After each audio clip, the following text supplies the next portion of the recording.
الحمدللہ رب العالمین والصلاة والسلام علی سید الاولین والآخرین سیدنا و نبینا مولانا محمد وعلی آلہ وصحبہ اجمعین اما بعد۔ محترم خواتین و حضرات، السلام علیکم ورحمۃ اللہ۔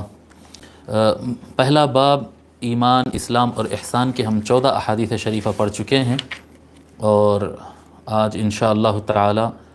تیسری فصل شروع کرتے ہیں۔ فصل فی علامات المؤمن و اوصافہ، مومن ہونے کے نشانیاں کیا ہوتی ہیں، علامات اور اس کے صفات کیا ہوتے ہیں۔ ایک بندہ مومن جو ہوتا ہے اس کے صفات کیسے ہوتے ہیں، یعنی جو آدمی مومن ہوتا ہے اس کے اندر کیا اوصاف ہوتے ہیں اور اس کے کیا صفات ہوتے ہیں، انشاءاللہ تعالی اس پر گفتگو کرتے ہیں۔ پہلی حدیث عن ابی ہریرہ رضی اللہ عنہ قال قال رسول اللہ صلی اللہ علیہ وآلہ وسلم من كان يؤمن بالله واليوم الآخر فلا يؤذي جاره ومن كان يؤمن بالله واليوم الآخر فليكرم ضيفه ومن كان يؤمن بالله واليوم الآخر فليقل خيرا أو ليصمت، متفق عليه وهذا لفظ البخاری۔ حضرت ابو ہریرہ رضی اللہ تعالیٰ عنہ روایت فرماتے ہیں کہ رسول اکرم صلی اللہ علیہ وآلہ وسلم نے ارشاد فرمایا، من کان یؤمن باللہ والیوم الآخر فلا یؤذی جارہ، جو شخص ایمان رکھتا ہو اللہ پر اور آخرت کے دن پر، قیامت کے دن، یوم الآخر، مرنے کے بعد جو حساب دینے کا دن ہوتا ہے، جو شخص اللہ پر ایمان رکھتا ہو اور آخرت کے دن پر ایمان رکھتا ہو، فلا یؤذی جارہ، پس وہ اس ایمان کی وجہ سے اپنے پڑوسی کو تکلیف نہ دے۔ پڑوس کی بہت زیادہ اسلام کے اندر حقوق بتائے گئے ہیں، بہت زیادہ اس کے طرف ہماری ذمہ داری ہوتی ہے کہ ہماری وجہ سے ہمارے آزو بازو رہنے والے، ہماری گلی میں رہنے والے اور ہمارے محلے میں رہنے والے افراد کو تکلیف نہ ہو۔ یہ اس کی اہتمام بہت زیادہ ضروری ہے، اور اس کو صرف حضور اکرم صلی اللہ علیہ وآلہ وسلم چیپٹر آف اعمال سے نہیں جوڑے، بلکہ یہ بتائے ہیں کہ یہ ایمان کا چیپٹر بنتا ہے کہ انسان اگر دوسروں کو تکلیف پہنچاتا ہے تو اس کا مطلب یہ ہے کہ اس کے اندر کا ایمان کمزور ہے، اس کا ایمان کمزور ہے۔ ایمان کی کمزوری کی علامت ہے کہ انسان دوسروں کو تکلیف پہنچاتا ہے، دوسروں کا خیال نہیں کرتا ہے۔ وَمَنْ كَانَ يُؤْمِنُ بِاللَّهِ وَالْيَوْمِ الْآخِرِ فَلْيُكْرِمْ ضَيْفَهُ، فرماتے ہیں آقا صلی اللہ علیہ وآلہ وسلم، اور جو اللہ پر اور آخرت کے دن پر ایمان رکھتا ہے وہ آنے والے مہمان کی خاطرداری کرے، حسن مدارت کرے، اس کے اس کا اچھی ضیافت کرے، اس کا اہتمام کرے، عزت دے۔ مہمانوں کا عزت کرنا یہ اسلام کے اندر بہت اہمیت کے حامل چیز ہے۔ حضور اکرم صلی اللہ علیہ وآلہ وسلم بھی مہمانوں کا بہت زیادہ اہتمام کرتے تھے، یعنی آقا علیہ الصلاۃ والسلام آپ کا جو اعلان نبوت ہے، قرآن کا نازل ہونا اور وحی کا نازل ہونا، جو اس کے بعد اللہ تعالیٰ کے حکم سے پھر لوگ تک تبلیغ کرنا اور لوگوں کو اسلام پہنچانا، اس زندگی سے پہلے، یعنی زندگی کے پہلے جو 40 سال کی جو زندگی ہے آپ کی، اس کے اندر بھی لوگ اعتراف کرتے تھے کہ حضور صلی اللہ علیہ وسلم، اس زمانے میں تو رسول اللہ کا اعلان نہیں ہوا تھا، تو کہتے تھے محمد جیسا مہمانوں کا خیال کرنے والا کوئی نہیں ہے صلی اللہ علیہ وآلہ وسلم، اتنا زیادہ خیال کرنے والے۔ اور جب حضور صلی اللہ علیہ وآلہ وسلم پر پہلی مرتبہ وحی نازل ہوئی، آقا علیہ الصلاۃ والسلام کے جسم میں کپکپی تھی، تو اس وقت جب اپنے مکان پر آپ حاضر ہوئے، واپس تشریف لائے، اور ام المؤمنین خدیجہ رضی اللہ عنہا سے آپ فرمائے کہ کیا آپ کو کیسا لگتا ہے کہ کیا میں ہلاک ہو جاؤں گا؟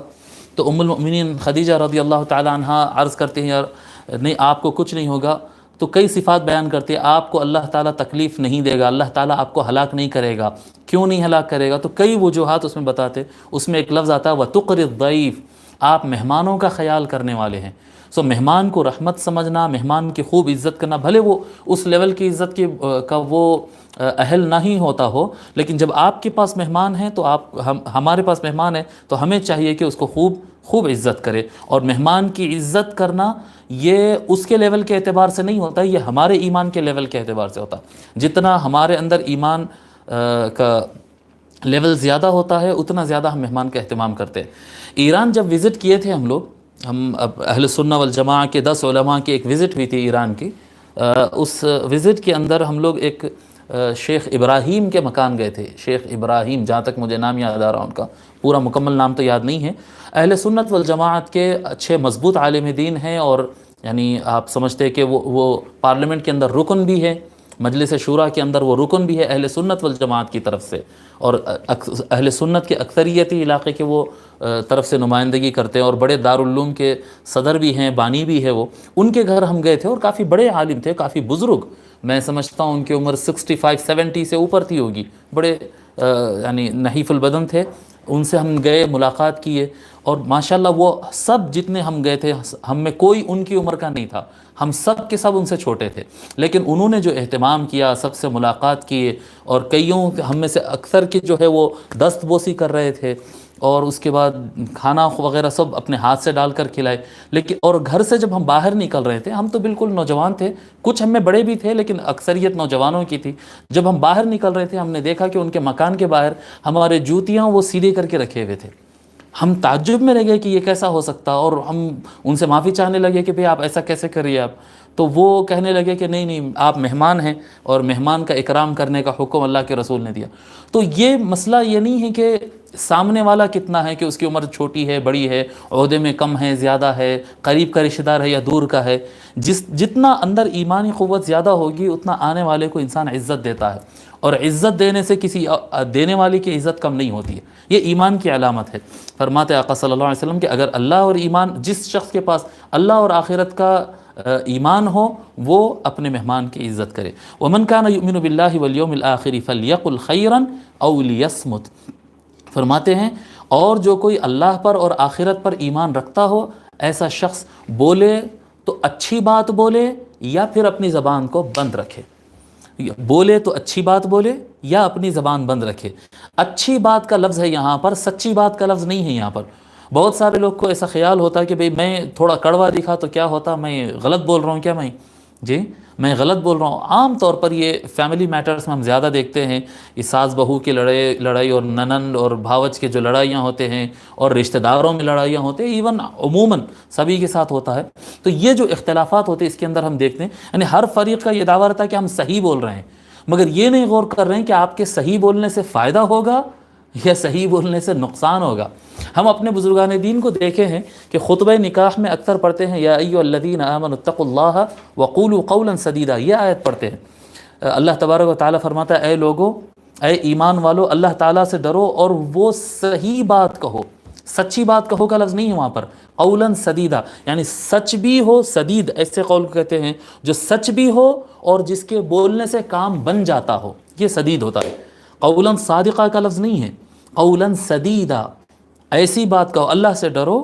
جی، اے ایمان والو اللہ تعالیٰ سے ڈرو اور ایسی بات کہو جس سے بات بنتی ہو۔ بھئی جھوٹ بولنے کی تو اسلام میں اجازت نہیں ہے، سچ ہی بولنا ہے، اور وہی سچ بولنا ہے، اور اس ڈھنگ سے ہی سچ کو بولنا ہے جس سے بات بنتی ہو۔ اگر ہمارے سچ بولنے سے کڑواہٹ بڑھتی ہے، جھگڑے بڑھتے ہیں، اختلاف بڑھتے ہیں، تو پھر ایسے سچ کو اپنے اندر رکھیے اور زبان کو بند رکھیے۔ کیا فرماتے ہیں آقا صلی اللہ علیہ وسلم؟ فَلْيَقُلْ خَيْرًا، بولے تو بھلائی کی بات کرے جی، جوڑنے والی اور خیر بڑھانے والی بات کرے، او لیصمت، ورنہ تو وہ اپنی زبان بند رکھے۔ جھوٹ، غیبت اور چغلخوری اور خراب باتیں، فحشی اور بے حیائی کی باتیں، اس کو تو بند ہی رکھے، لیکن وہ سچ بھی نہ کہے جس سچ کی وجہ سے فساد اور لڑائی ہو سکتی ہو، وہ سچ کو بند کرے اور اچھی بات کرے۔ یہ حدیث